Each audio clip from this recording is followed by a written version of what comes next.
It started when I had a flu injection. I started to get weakness in arms and legs.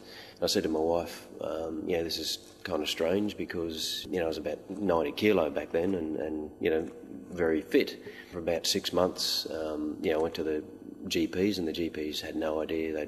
I think they thought it was in my head, and I knew it wasn't in my head because, I'd always been fit and healthy and strong, and started to get progressively worse and worse and worse, and to the point where, I lost, all my strength in my arms and legs,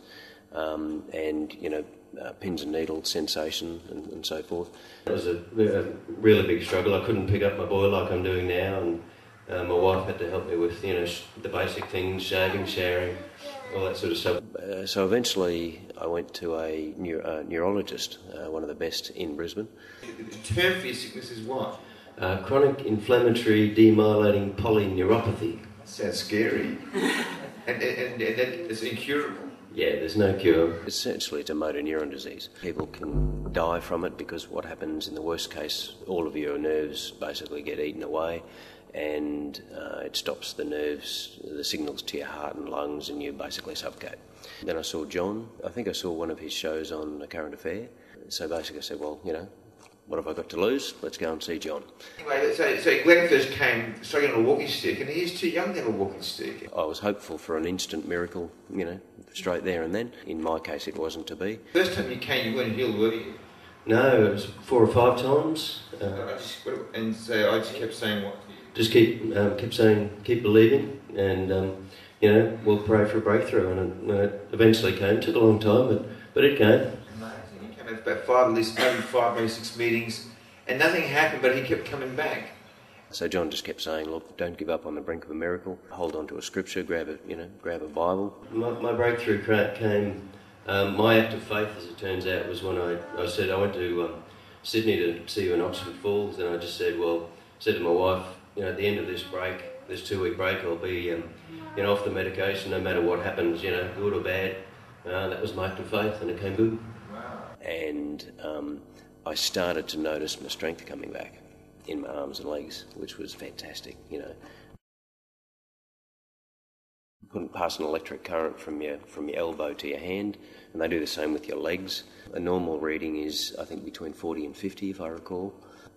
When I did mine, the readings were, I think, about 25, 28. They did the nerve conduction test again, and I haven't got a report, but they were a lot better. They were substantially better, in fact. The discouraging thing when you're praying for a miracle, nothing's happening, you come time and time again, nothing's happening. But God honours that simple faith, and now you can hold your child. You've been well for a long time now, haven't you? That's right, yeah. At the moment, I'm feeling fantastic, 98, 100%. Another thing John says is it's not how you feel, faith is a decision, it's a decision just to believe. And that's difficult when your symptoms are telling you one thing, your brain's telling you one thing, but your spirit is telling you something else. One thing that helped me was, it was Proverbs 3, 5-8. Lean on, trust in, and be confident in the Lord with all your heart and mind, and do not rely on your own insight or understanding.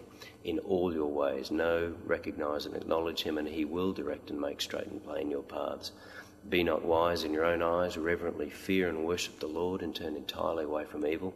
It shall be health to your nerves, and sinews and marrow, and health to your bones. And that sort of helped me get through what I needed to get through. You have to surround yourself with people who believe, and if people aren't willing to believe with you, surround yourself with people who believe, and just keep coming along to prayer, don't give up. John will say, don't give up on the brink of a miracle. Don't.